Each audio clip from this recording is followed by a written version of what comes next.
బాబునా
కొద్ది గిట్ల అందుకే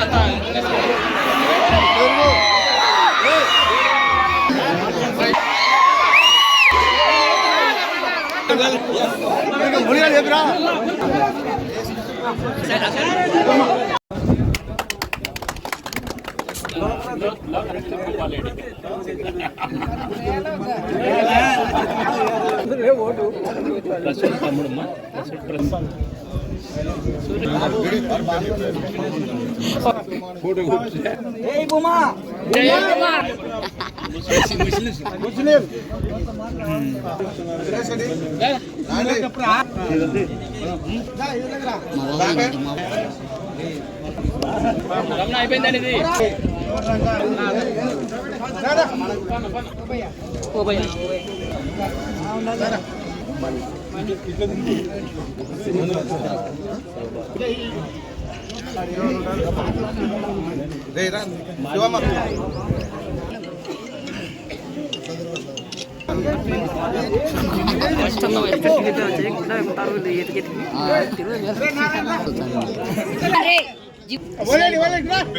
మన ఇద్దరం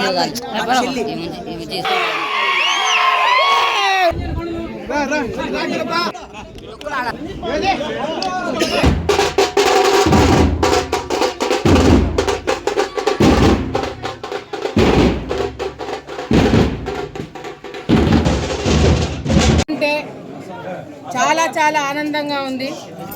కార్యకర్తలు, లీడర్లు, నా కుటుంబ సభ్యులైన ఈరోజు గుండుపాపల్లో గ్రామ ప్రజలు, నాయకులు చూపించిన ప్రేమాభిమానాలు, ఉత్సాహం చూస్తుంటే మాకు ఎట్లాగో ఉత్సాహం వచ్చింది. మేము ఇంకా కసిగా పనిచేయాలని మాకు ఈరోజు ఒక పట్టుదల వచ్చింది.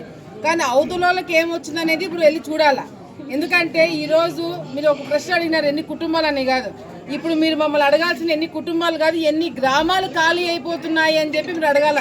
ఎందుకంటే ఈరోజు ఎక్కడ చూసినా కూడా ప్రతిరోజు మేము ఇంటింటి ప్రచారం ఎట్లా జరుగుతున్నామో అట్లా మాకు ఈ చేరికలు అనేది ఎక్కువ అయిపోయి ఈరోజు ఇంకా మేము కూడా కలిసి రావడం కూడా వీలు కాదు. మేము కూడా డివైడ్ చేయాల్సిన పరిస్థితి వచ్చిందంటే ఈరోజు గ్రామాలు ఖాళీ అయిపోతున్నాయి. ఈరోజు మీకు మాట ఇస్తున్నా, 90% గుండుపాపల్లో తెలుగుదేశం పార్టీకి ఓట్లు పడబోతున్నాయి. తప్పకుండా మండలంలోనే పెద్ద కొత్తపల్లె తర్వాత మంచి మెజార్టీ నాకుంది. ఈరోజు అపర్ణక్క, కాశీ, మిగతా కుటుంబ సభ్యులు, మాజీ సర్పంచులు, మాజీ ఎంపీటీసీలు అందరూ కూడా ఈరోజు తెలుగుదేశం పార్టీలోకి రావడం జరిగింది. ఇది వాళ్ళకి కొత్త ఏం కాదు, ఇది పాత గూటే, మళ్ళీ పాత గూటికి చేరుకున్నారు. ఈరోజు నాగార్జున అన్న ఆత్మ కూడా శాంతి కలిగిందని చెప్పి నేను మనస్ఫూర్తిగా నమ్ముతున్నాను. ఆయన ఆ రోజు పార్టీ మారినా కూడా ఆయన మనసంతా ఇక్కడే మా దగ్గరే ఉండిందన్న మాకు నమ్మకం ఉంది. ఆయన ఎక్కడున్న కుటుంబ సభ్యులందరూ బాగుండాలని మనస్ఫూర్తిగా మేము కూడా కోరుకున్నాం. కానీ ఆయన అనుకోకుండా చనిపోవడము, కానీ అపర్ణక్క రాజకీయాలు చాలా గట్టిగా చేసి కార్యకర్తల క్యాడర్ అంతా కూడా కాపాడుకుంది. ఈరోజు కాశీ కావచ్చు, అపర్ణక్క కావచ్చు, మిగతా కార్యకర్తలందరూ కూడా ఒకటిగా, ఇందాకే మీరు విన్నారు, వదిన చెప్పినట్టుగా నేను కష్టపడి పనిచేసి మెజారిటీ తెప్పిస్తానని చెప్పి, నాగార్జున తర్వాత కాశీ బాగా చూసుకుంటాడని చెప్పి ఒకరికొకరు ఈ విధంగా మాట్లాడుకోవడం అనేది మిగతా వాళ్ళందరూ కూడా చాలా ఉత్సాహంగా అనిపిస్తుంది. పక్క గ్రామాలు కూడా ఈ విధంగా మనమందరం కలిసి ఉంటేనే మనకి గెలుపు, అదేవిధంగా మెజారిటీ, ఒక పట్టుదల ఈరోజు గ్రామాలలో రావాలంటే మనందరం కూడా కలిసి ఉండాలనే ఒక మెసేజ్ ఈరోజు వాళ్ళిద్దరు ఇచ్చినందుకు పక్క గ్రామాలు కూడా ఈరోజు వాళ్ళని చూసి నేర్చుకోవాలని చెప్పి కూడా సందర్భంగా తెలియజేసుకుంటూ, ఈరోజు మీరందరూ నాకు ఇచ్చిన ధైర్యం, ఈరోజు భూమా నాగిరెడ్డి గారు, శోభా నాగిరెడ్డి గారు చనిపోయిన తర్వాత ఈ 5 సంవత్సరాలు ఎన్ని ఇబ్బందులు పడినామో, ఎన్ని కష్టాలు పడినామో మాకే తెలుసు. మీరందరూ కనిపించింది కొద్దిగా మాత్రమే, మేము లోపల పడిన కష్టాలు చాలా ఉన్నాయి. కానీ ఈరోజు గట్టిగా నిలబడడానికి కారణం ఏంటి అంటే కార్యకర్తలు, నా వాళ్ళు, నా కుటుంబం. ఈరోజు నా తల్లిదండ్రులు నాకు వదిలేసిన పోయిన మాకు బలము నా కార్యకర్తలు. వాళ్ళు చిన్న చిన్న పొరపాట్లు చేసినా మేము కడుపులో పెట్టుకొని ఈరోజు ముందుకెళ్తున్నాం. ఎందుకంటే మళ్ళీ చివరిగా తిరిగి అందరం కలుస్తామన్న నమ్మకం నాకు గట్టిగా ఉంది. కాబట్టే ఈరోజు ఈ చేరిక అనేది నిజంగా అంటే నా కుటుంబ సభ్యులు నా దగ్గరకు వచ్చినంత ఆనందంగా ఉందని చెప్పి కూడా తెలియజేసుకుంటూ, తప్పకుండా కాశీ కూడా కష్టపడి పనిచేస్తాడని నమ్మకం నాకు ఉంది. ఈరోజు ఈ గ్రామంలో ఎంత ఒత్తిడి పెట్టారో వాళ్ళ మీద నాకు తెలుసు. ఈ పార్టీ జాయినింగ్ జరగకూడదని, వాళ్ళు ఇక్కడికి రాకూడదని ఎంత ఇబ్బందులు పెట్టారో, ఎంత ఒత్తిడి పెట్టారో నాకు తెలుసు. అయినా కూడా ఈరోజు అవన్నీ కూడా పక్కన పెట్టి తప్పకుండా మన నాయకత్వం గెలవాలి, మన నాయకత్వం దగ్గర రావాలని చెప్పి పట్టుదలగా అందరూ కూడా రావడం జరిగింది. ఈరోజు తండ్రి కొడుకులు ఇద్దరు కూడా మండల స్థాయి మీటింగ్లు పెట్టుకుంటున్నారంట, కార్యకర్తలు కాలు పట్టుకుంటున్నారంట. చీ పో అని చెప్పడం తప్ప కార్యకర్తలు అన్నీ చేస్తున్నారు. ఎందుకు ఈ కర్మ పట్టింది వాళ్ళకంటే ఈ 5 సంవత్సరాలు కార్యకర్తలను కాపాడుకోలేకపోయినారు. ఈ 5 సంవత్సరాలు వాళ్ళు చెప్పిన మాట మీద నిలబడుకోలేకపోయినారు. ఈ 5 సంవత్సరాలు కమిషన్ల మీద పెట్టిన కాన్సన్ట్రేషన్ ప్రజల మీద పెట్టలేకపోయినారు. కాబట్టి ఈరోజు వాళ్ళకి ఆ కర్మ పట్టింది. ఈరోజు నేను ఒకటే తెలియజేసుకున్నాను, జగన్మోహన్ రెడ్డి వస్తున్నాడంట. నేను చెప్పిన మీడియా మిత్రులకు కూడా చెప్పిన, నేను జగన్మోహన్ రెడ్డిని కలవడానికి ఎస్పీ పర్మిషన్ కూడా తీసుకోవడం జరిగింది.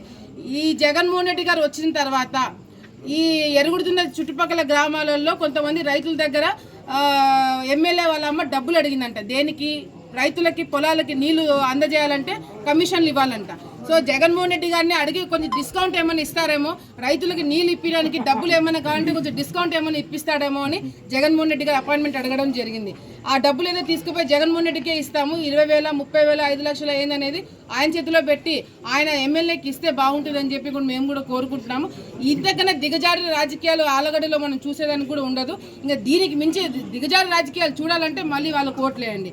మళ్ళీ సరైన నాయకత్వంకి ఓటు వేసి గ్రామాలలో అభివృద్ధి చేసి ప్రెస్టేజ్లు కాపాడుకొని, కార్యకర్తలకు కాపాడుకొని, గ్రామాలలో అభివృద్ధి చేసుకొని, చదువుకునే పిల్లలకు ఉద్యోగాలు ఇప్పించుకొని రాష్ట్రాన్ని ఆలగడ్డని ముందుకు నడిపించే బాటలో మీరు అందరూ కూడా ఉండాలి అంటే మాకు ఓటేయండి అని చెప్పి కూడా సందర్భంగా తెలియజేసుకుంటూ ఈరోజు ఇంతమంది యువత కావచ్చు, పాత వాళ్ళు కావచ్చు, కొత్త కావచ్చు, అందరు నాయకులు బయటికి వచ్చి స్వాగతం పలికినందుకు పేరు పేరున వాళ్ళందరూ కూడా ధన్యవాదాలు తెలియజేసుకుంటూ మా నాయకత్వం మీద నమ్మకంతో, పార్టీ మీద నమ్మకంతో పార్టీ మారిన ప్రతి ఒక్కరికి పేరు పేరున నేను ధన్యవాదాలు తెలియజేసుకుంటున్నాను. యువత ఈరోజు చాలా మంది ఇక్కడ ఉన్నారు. నిన్నగాక మొన్న ఆలగడ్డలో టిడ్కో ఇళ్ళ కాడ మేము ప్రచారంకి పోతున్నప్పుడు ఆ టిడ్కో ఇళ్ళ వెనకలే కొంతమంది యువత చిన్న చిన్న పిల్లలు 13-14 సంవత్సరాల పిల్లలు గంజాయి కొడుతున్నారు. నిజంగా అంటే చాలా బాధ అనిపించింది. ఎస్పీకి మన ఎస్ఐ గారికి సిఐ గారికి ఫోన్ చేస్తే ఈ నలుగురు మాత్రమే మీకు కనపడినారు మేడం, కనపడని వాళ్ళు చాలా మంది ఉన్నారు. ఆలగడ్డలో చాలా మంది యువత 18 సంవత్సరాల లోపల ఉన్న వాళ్ళే ఈరోజు గాంజాయి కొడుతున్నారు, మత్తుకు అలవాటు పడిపోయినారని చెప్పి మాట్లాడుతున్నారు. ఈరోజు యువతకి డ్రగ్స్ అందజేసి వాళ్ళని మత్తులో పెట్టి ఈ రాష్ట్రాన్ని చెడగొట్టాలని చెప్పి ఒక ప్రయత్నం వైసీపీ నాయకులు చేస్తున్నారు. దయచేసి తల్లిదండ్రులు అందరూ కూడా ఆలోచించండి, పార్టీలకు అతీతంగా ఆలోచించండి. మీ పిల్లల భవిష్యత్తు బాగుండాలంటే, మీ పిల్లలు చదువుకున్న పిల్లలకు ఉద్యోగాలు రావాలంటే, పిల్లలు సరిగ్గా చదువుకోవాలంటే మాకు ఓటేయండి. మీ పిల్లల భవిష్యత్తుకి మేము గ్యారంటీ ఇస్తామని చెప్పి కూడా ఈ సందర్భంగా తల్లిదండ్రులు అందరూ కూడా జాగ్రత్తగా ఆలోచించుకొని ఓటేయమని చెప్పి కూడా ప్రతి ఒక్కరిని కూడా కోరుకుంటున్నాను.